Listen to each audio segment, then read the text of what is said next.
Nigga kill over a bitch, but let a rat keep his wife. 572, Mr. Stillwell, Mr. Botts, and Mr. Shard. Good morning, gentlemen. Good morning, sir. All right, Mr. Williams, Mr. Steele, Mr. Adams, Mr. Pines, and Miss Halterwinger. Good morning. Good morning. All right, Mr. Kendrick and Mr. Weinstein. Good morning. Good morning. Mr. Huey and Mr. Matthews, Senior. Good morning. Mr. Nichols and Mr. Harvey. Good morning. Mr. Ryan and Misty Williams. Good morning. All right.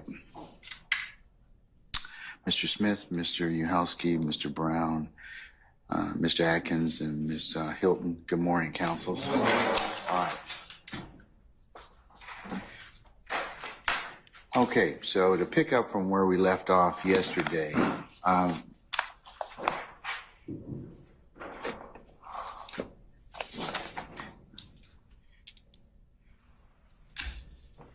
Mr. Adams, I have your proposed redactions. I mentioned yesterday, I sent, you were kind enough to send them to Ms. Weaver as well. We marked them as the next court exhibit in order, so we can work off of that. So the first one you have is page 413, line 17 to page 416, line 11, and then to page 416, line 11, and it apparently is a conversation about a gun, about D buying a gun, whether YT bought the gun from D, and your objection is relevance and hearsay, among other things.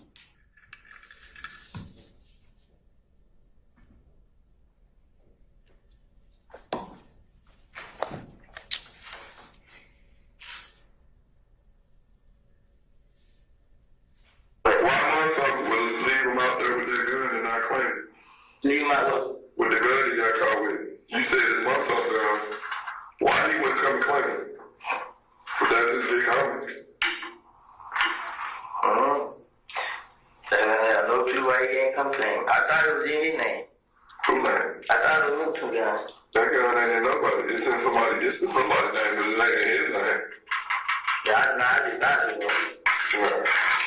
Yeah, you can have it everywhere. So you can have it everywhere. He had a drum on it. He had a drum on it. I went. On that gun. I need to let y'all board or the BK on the board. He gets it. What? What you better go? No, they told it. Yeah, no, nigga, man, they gonna steal it, nigga ran off and all this. So you give it to D. So why would D give it? The D got another gun in the name, AK Thug gun. Really? Yep. When did he buy that? In January. This past January? Yeah. Where he buy it from? The same pawn shop. No, sir. Yes, he did. Mm-hmm. He got the pawn. He bought the AK first. To Draco. He ain't buy it from there. Yeah, he bought it Who's cool on that? Who's cool on that? He bought a Draco. It ain't from there. It ain't from Arrowhead. Shit, I don't know where he bought it from. He bought it at the pawn shop.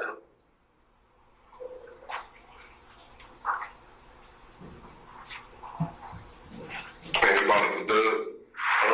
No, he bought it himself, but sold it to Doug. Yeah, we were jugging. He was buying and selling to him for a high price. So what if y'all found a stolen gun? Y'all still sell it to him? You just tell him it's dirty or something? Nah, he buy whatever. He buy a stolen gun, legit gun. If I call him right now and tell him I got guns there, he'll buy it. Man, buy everything. Just because he got it. We'll pause at 4:13:35. So, again, Your Honor, this isn't Mr. Copeland speculating. He's saying it, and he is aware that one, Quindarius has purchased guns. Two, that he brought it from a pawn shop. Now, even when this detective Dennis kept saying it's not from Arrowhead, he said it might. I don't know about Arrowhead, but I know he bought it from a pawn shop. And then he further goes into say, no, he bought it from himself but sold it to Thug. We was jugging. It was buy it buy it and sell it to him at a higher price. And so this is not him speculating, this is him talking, both Quindarius Zachary and Mr. Copeland are members of the larger gang, which is YSL. And the fact that they purchased guns is part of the overarching larger gang conspiracy in which the state is proving here. So this element, this information is one, relevant, and two, it's not hearsay and it's not speculation. Have you already asked Mr. Copeland already about guns and the purchase of guns on in your direct thus far? I don't recall if I've asked him about them. Again, Your Honor, the premise, the reason why this video can come in is— But I'm only going to let you go so far, okay? I mean, I think you gotta ask some questions in regard to that. I mean, if they haven't been asked, I'm not saying you can't ask, play it. If you haven't asked them already about this, there's some foundation that needs to be played. But we can impeach in multiple different ways. The one way is impeachment by contradiction. I'm not inclined to let you impeach him by contradiction at this point because because he hasn't testified about anything about any guns or anything like that. And you haven't asked him anything about any guns, which you just said. So if you had asked him about guns and then, he coupled with the potential not being truthful, you could probably, at that point in time, the foundation would probably be satisfied. I agree with you. You can impeach him many ways, but I think your foundation is lacking at this point. I'm just saying, if you're going to ask him that so you still got him on direct. You can ask him those questions, and then if he denies it or whatever else, then you may be able to get into some of this. So I'm going to exclude it at this point in time, Mr. Adams. All right. Thank you, Judge. No argument on that then. Okay. The next one, Judge, page 419, line 10 through line 11. It's a line where this is the detective talking, suggesting that Mr. William and them is going to find out something about Copeland and, quote, knock your head off. He's talking to Copeland at that point. We've agreed, I've spoken to Ms. Hilton, we've agreed that that should be redacted. Okay. And I'll rely on Ms. Hilton to give us the time stamp on the video. Let's see if we can get that. Ms. Hilton, madam? 4/16/11 Okay. through 4/16/17.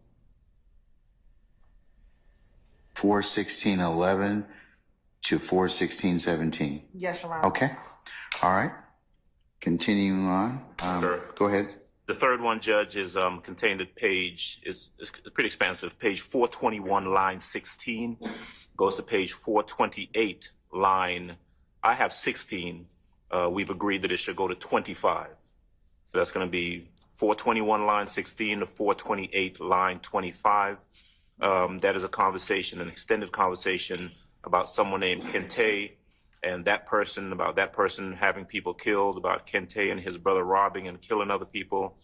There are numerous references to things said by unnamed individuals, references to persons potentially paying Mr. Copeland to kill someone, references to the relationship between some individuals and Mr. Williams, and assumptions of conversations that would have taken place between various individuals outside of the presence of the witness, Mr. Copeland.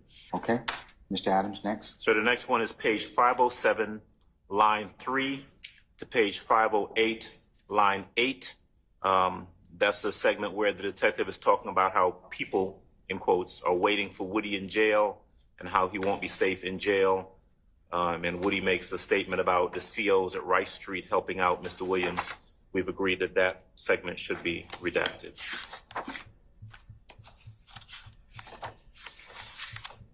All right. And what is the state in concurrence? Yes, Your Honor. Okay.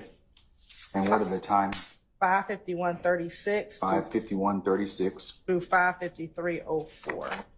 5:53:01. 04. 04. All right. Any further discussion? If not, they will be omitted. The next one then is page 508, line 24 to page 508, line 25.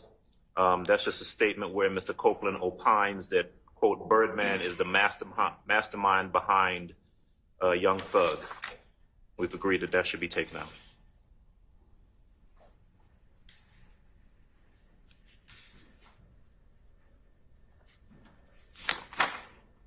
State in concurrence, Yes, Your Honor. And the timestamp is 5:53:22, 5:53:20 what? 22 Okay, through 5:53:25. all right. Any further discussion? All right, Next one is page 520, line 19 through page 520, line 24. That's Mr. Copeland giving an opinion that Mr. Williams would supposedly have Tick killed. We've agreed that that should be excluded.